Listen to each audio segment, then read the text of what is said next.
మనకు అవకాశం రాగానే రిలాక్స్ అయిపోతాం.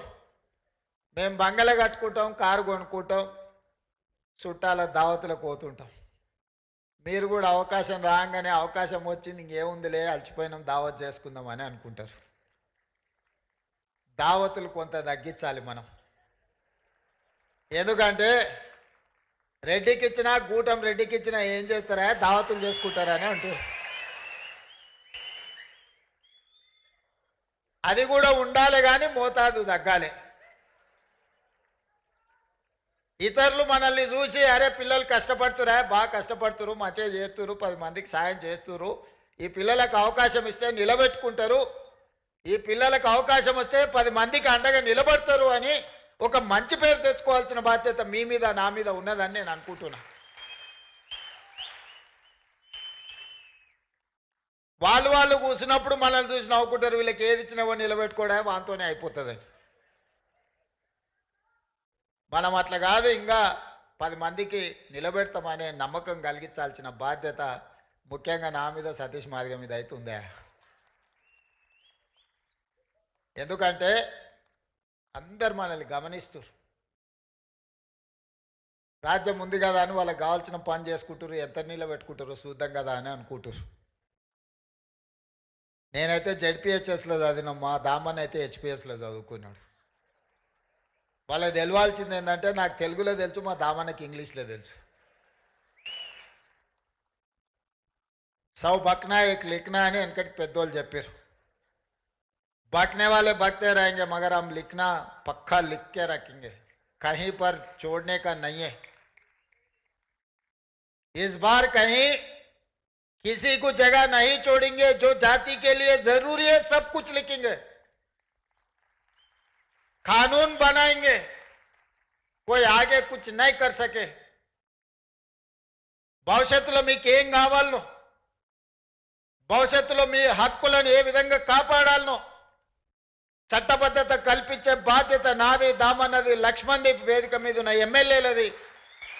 మేం కల్పించే చట్టబద్ధతను కాపాడుకునే బాధ్యత మీది. ఇది సమాజానికి ఉపయోగపడే విధంగా దీన్ని ముందుకు తీసుకెళ్లాల్సిన బాధ్యత మీ మీద ఉన్నది. మిత్రులారా, అప్రమత్తంగా ఉండండి.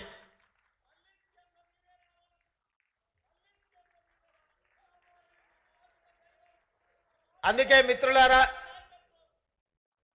గత ప్రభుత్వం మీకు తెలుసు,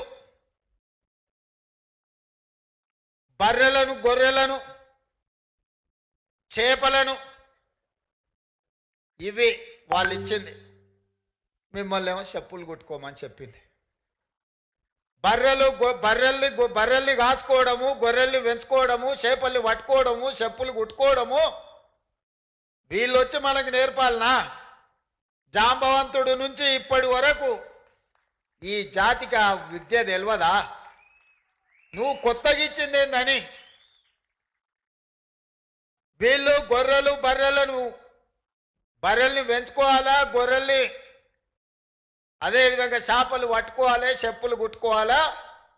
మీ పుల్లలు మాత్రం రాజ్యాలు వెళ్ళాలనా? ఇదా మీ జాతి యొక్క ఆలోచన? అందుకే ఈ బర్రెలు, గొర్రెలు, చేపలు కాదు, చెప్పులు కుట్టుకోవడం కాదు, చెప్పులు కుట్టిన ఈ జాతే డాక్టర్లు, లాయర్లు, ఇంజనీర్లు కావాలి, ఐఏఎస్లు, ఐపీఎస్లు కావాలి, మీరు ఎమ్మెల్యేలు, ఎంపీలు కావాలి. ఈ రాజ్యాన్ని నడపాల. అప్పుడే ఈ జాతి గౌరవం పెరుగుతుంది. గొర్రెలు, బర్రెలు, చేపలు, చెప్పులు కుట్టడం కాదు, డాక్టర్లు, లాయర్లు, ఇంజనీర్లు కావాలి, ఐఏఎస్లు, ఐపీఎస్లు కావాలి. ప్రజాప్రతినిధులై ఈ తెలంగాణ పునర్నిర్మాణంలో మీరు భాగస్వాములు కావాలి. దానికోసం మీరు కష్టపడండి. నా శక్తి ఉన్నంత వరకు మీకు సహాయాన్ని అందించే బాధ్యత నాది. డాక్టర్ బాబాసాహెబ్ అంబేద్కర్ గారు సామాజిక న్యాయం, సమానమైన అవకాశాల గురించి ఏదైతే చెప్పిండో, తెలంగాణ రాష్ట్ర బిల్లు ఏర్పాటులో బాబు జగ్జీవన్ రామ్ గారి కూతురు మీరా కుమారి గారు ఎట్లయితే తెలంగాణ రాష్ట్రాన్ని ఏర్పాటు చేసిందో, ఆ స్ఫూర్తితో నేను పనిచేస్తాను. నేను ఎవరికి వ్యతిరేకం కాదు, అందరూ నా వాళ్ళే, నేను అందరు వాడిని. ఆ మధ్యలో ఒక ఆయన నన్ను ఏదో అన్నాడు అంటే చెప్పిన, సహాయం అందించినప్పుడు దామన్న రేవంత్ మాదిగా అన్నాడని, బీసీ కులగణం చేసినప్పుడు మా మహేష్ గౌడ్ రేవంత్ గౌడ్ అన్నాడని, శ్రీహరిని మంత్రి చేస్తే రేవంత్ ముదిరాజ్ అన్నాడని, అనిల్ యాదవ్ను ఎంపీగా చేస్తే రేవంత్ యాదవ్ అన్నాడని, సిక్కులకు ఏదో సాయం చేస్తే సర్దార్ రేవంత్ సింగ్ అన్నారని, క్రిస్టియన్స్కి ఏదో సాయం చేస్తే డేవిడ్ రేవంత్ అన్నారని, ఇతరులకు మైనారిటీలకు సాయం చేస్తే ఒక ఆయన అసదుద్దీన్ రేవంతుద్దీన్ అన్నాడని, ఏ పేరు మీద పిలిచినా నేను ఏం బాధపడను. నేను మీ అందరు వాడిని. ఇవాళ నేను ఇంత చిన్న వయసులో తక్కువ సమయంలో శ్రీహరన్న నా మొదటి ప్రస్థానం నుంచి చూసుకుంటూనే వస్తున్నాడు. దామన్న అయితే నాకు మిత్రుడు, రాజకీయాలు లేనప్పుడు కూడా దామన్నతో నాకు పరిచయం ఉంది. చూసుకుంటూ వస్తూనే ఉన్నారు. వాళ్ళు నాకంటే ముందు చాలా పెద్ద పెద్ద హోదాలలో ఉన్నారు. జయపాల్ రెడ్డి గారు, జానారెడ్డి గారు దామన్న తండ్రికి మిత్రులు. వాళ్ళందరూ కూడా పిసిసి అధ్యక్షులు కావాలని, రాష్ట్రానికి ముఖ్యమంత్రి కావాలి అని భావించి ఉండవచ్చు. కానీ వాళ్ళందరికీ రాని అవకాశం ఈ వయసులో నాకు వచ్చింది. ఇది 10 మందికి ఉపయోగించడానికే తప్ప 10 మందికి సహాయం చేయడానికే, నిస్సహాయులకు సహాయం అందించడం నా బాధ్యత అని నేను భావిస్తున్నా. అందుకే ఈనాడు ఈ జాతి సమస్య పరిష్కారానికి శాశ్వతంగా పరిష్కారం చూపించాలని నిర్ణయం తీసుకున్నాం. మీరందరూ అభిమానంతో ఆత్మీయ సమ్మేళనం ఏర్పాటు చేసినందుకు సంతోషం. కానీ నిజమైన సంతోషం మీరందరూ కష్టపడి మిగతా జాతికి కూడా చేయుతను అందించి వాళ్ళని ముందుకు నడిపించినప్పుడే నాకు కానీ మా దామన్నకు కానీ నిజమైన సంతోషం కలుగుతుంది.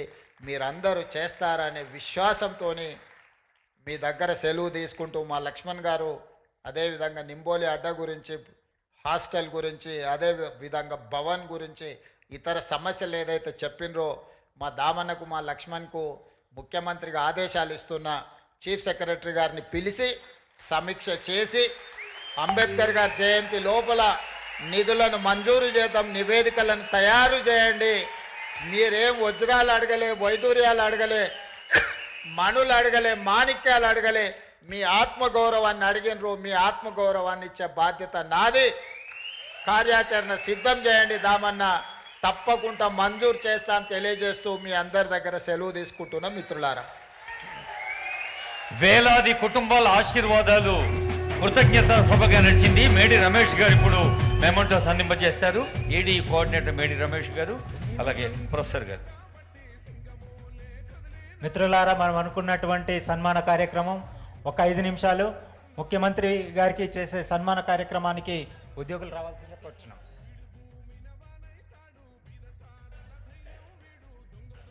అందరూ కలిసి ఆనందంగా, ఆప్యాయంగా, ఆత్మీయంగా అందచేస్తున్న సన్మానం అది. ఒక కొత్త ఆశనిచ్చారు ముఖ్యమంత్రి గారు, ఆదరం పెంచారు, ఆత్మవిశ్వాసం పెంచారు. వేల గొంతులు థ్యాంక్స్ అంటున్నాయి. తెలంగాణ రాష్ట్ర వ్యాప్తంగా లక్షలాది చప్పట్లు మోగుతూ ఉన్నాయి.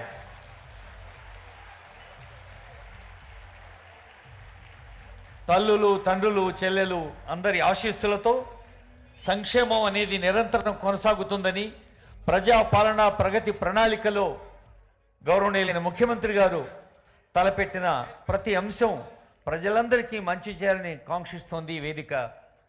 ఇందాక ముఖ్యమంత్రి గారు మనకొక దారి చూపించారు. ప్రజాపాలన ప్రభుత్వ అధినేతగా ముఖ్యమంత్రి, ఉప ముఖ్యమంత్రి, అలాగే మంత్రివర్గం, ప్రజాప్రతినిధులు అందరూ కలిసి మీకు దారి పరిచారు. అనుకోకుండా దారిలో చిన్న చిన్న స్పీడ్ బ్రేకర్లు వస్తే, దారిలో పక్కదారి పడితే దాన్ని మీరే క్లియర్ చేసుకోవాలి. మరి ప్రభుత్వం సిద్ధంగా ఉంది మీకు మంచి చేయడానికి.